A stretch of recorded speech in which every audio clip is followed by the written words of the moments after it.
Konbanwa, minasang. So matagal-tagal nga akong walang upload, no, at kaya lang naman ako nandito, may kukwento ako sa inyo.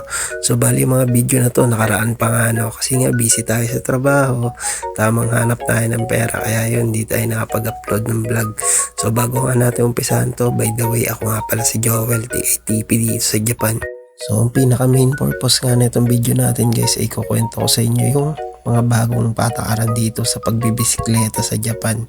At nagsimula nga itong bagong sistema noong April 1, 2026. Pinatupad na nga dito yung tinatawag nila na Blue Ticket System. Kaya kung nandito ka nga sa Japan at nagtatrabaho kagaya ko, pakinggan mo to. Nakapaloob nga sa batas na yan guys, yung pagbibigay nila ng multa kahit minor violation lang yung magawa mo.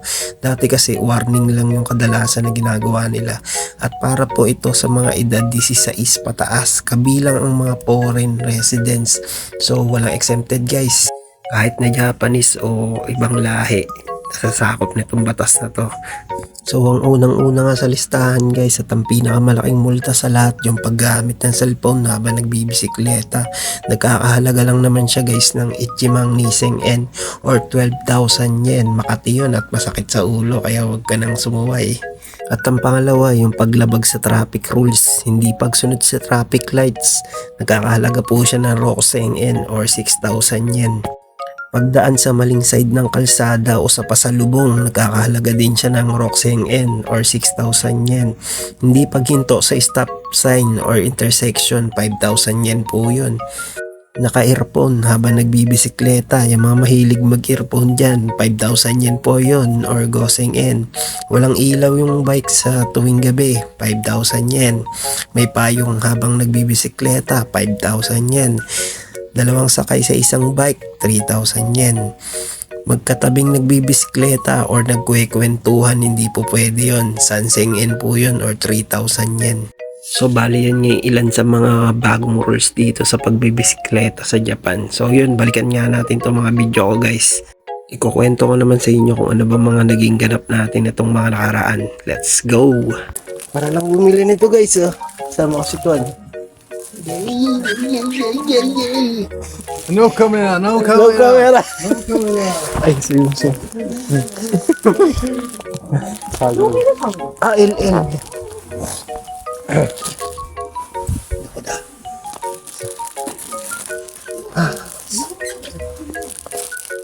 Kasi bukas mag-aakot kami ng guys, asbestos. Kailangan namin to. Parang hindi mga ang katawan namin. Dalas 8 lang kasi itong workman. Kaya nagmadali kami mag-bike. Sa 7:40 yata kami umalis sa bahay. Mintik lang. Pagod kami mag-bike. Madanatsu da yo. Daijoubu. Watashi shimai.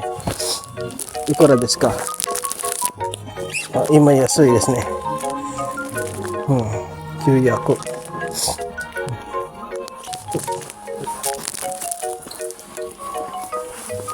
So guys, sama ko lang itong mamili si Tuan, pero ako ito lang kasi kailangan ko, kaya ito lang bibili natin.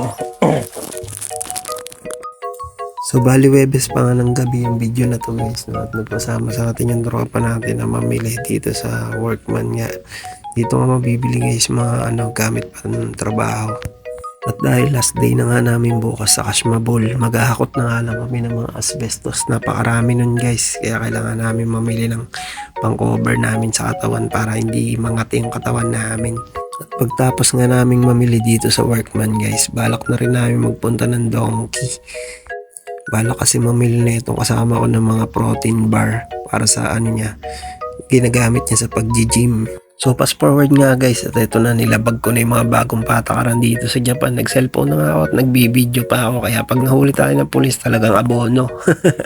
Matigas ulo natin alam mo na, Pinoy. Pero hindi naman lahat Ako lang sigurong makulit dito.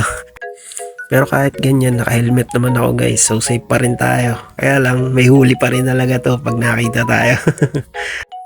At magmula nga dun sa pinanggalingan natin ng workman, siguro nagbike lang kami ng 5 minutes at eto nga, narating na agad namin yung Donkey. Tara, maggala muna tayo dito guys. Sasama ko muna kayo at makipagkulitan muna tayo rito sa tropa natin Vietnamese. Ano to, ano siya? Welcome to my vlog. Nani? Welcome Welcome to to my my vlog. love Vlog. vlog. Oh. Nani? Welcome to my vlog. Sangkay na, vlogger. Das ka.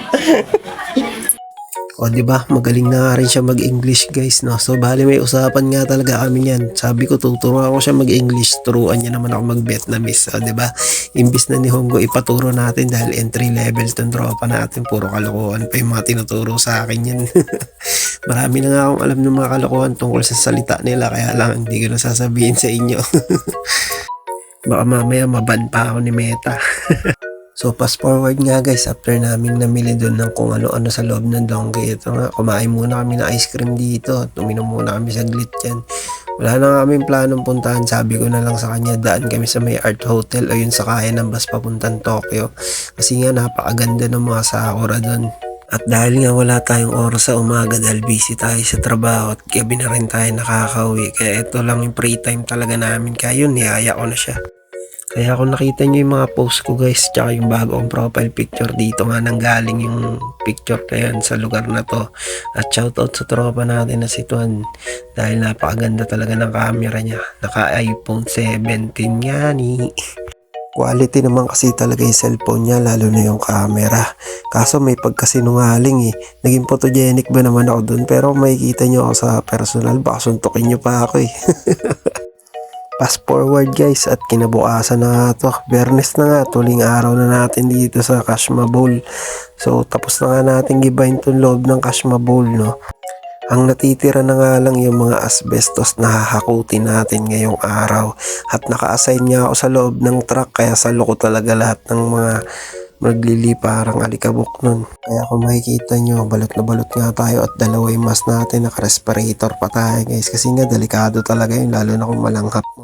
At habang nagpe-prepare nga tayo, kinukulit naman tayo ng sembay nating si Uto. So bali nakabalik na nga siya galing ng Vietnam guys no. Nakapagpahinga na nga siya ng isang buwan doon, kaya yun balik trabaho na ulit siya. Actually no March 16 pa talaga siya bumalik eh.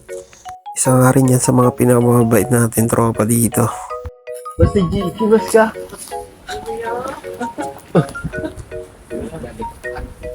No.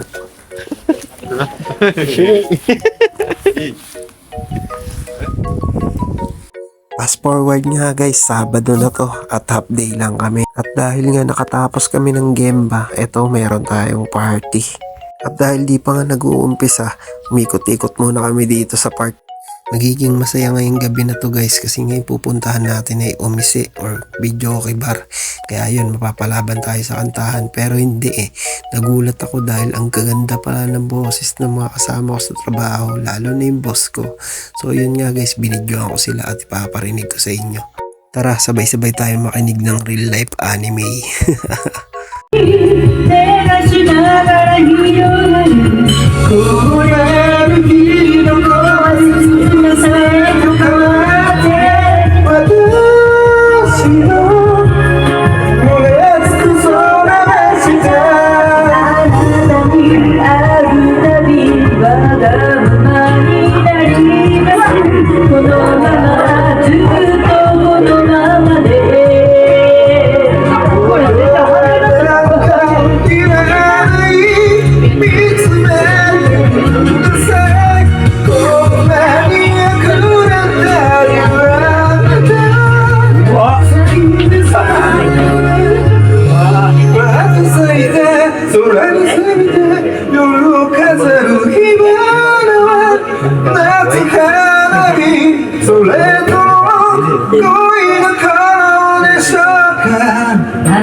So bali yung kumakanta nga guys na babae, yun yung leader namin sa trabaho, at yung lalaki naman yun yung satyo natin o yung boss natin.